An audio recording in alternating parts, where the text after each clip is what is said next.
ఈరోజు ఈస్టర్న్ ఇండియాలోనే అతిపెద్ద బుద్ధిస్ట్ మానిస్టరీకి తీసుకెళ్తా. ఆ తర్వాత ఒడిశాలోనే ఫేమస్ వాటర్ ఫాల్ని కూడా చూపిస్తా. ఈ ప్రదేశం యొక్క ప్రాముఖ్యతను వివరిస్తా. హలో ఫ్రెండ్స్, నేను మీ సతీష్ రావాలా. Welcome to village tube Telugu.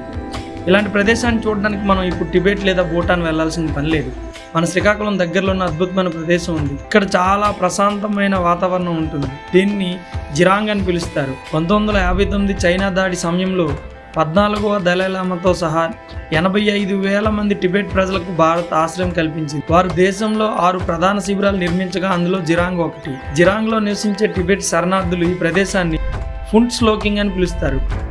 ఇంగ్లీష్లో land of happiness and plenty అని అర్థం.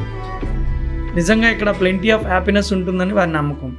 దీన్ని టిబెట్ ఇంకా నేపాల్, భూటాన్ నుండి వచ్చిన వాస్తు శిల్పులు నలంద నిర్మాణ శైలిలో స్థానిక మేస్త్రుల సహాయంతో నిర్మించారు.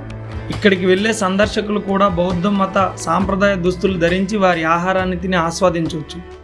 చుట్టూ అందమైన ప్రకృతి మధ్య అద్భుతంగా ఈ ఆశ్రమాన్ని నిర్మించారు.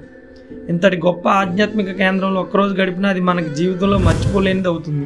ఈ ప్రదేశానికి కేవలం 25 కిలోమీటర్ల దూరంలో ఒడిశాలోనే ఫేమస్ వాటర్ ఫాల్ గంధహతి ఉంటుంది.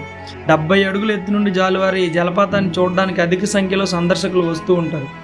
ఎంతో అందమైన ఈ జలపాతం ఒడిశా రాష్ట్రంలోని గజపతి జిల్లాలో మహేంద్ర తనియా నదిపై ఉంటుంది.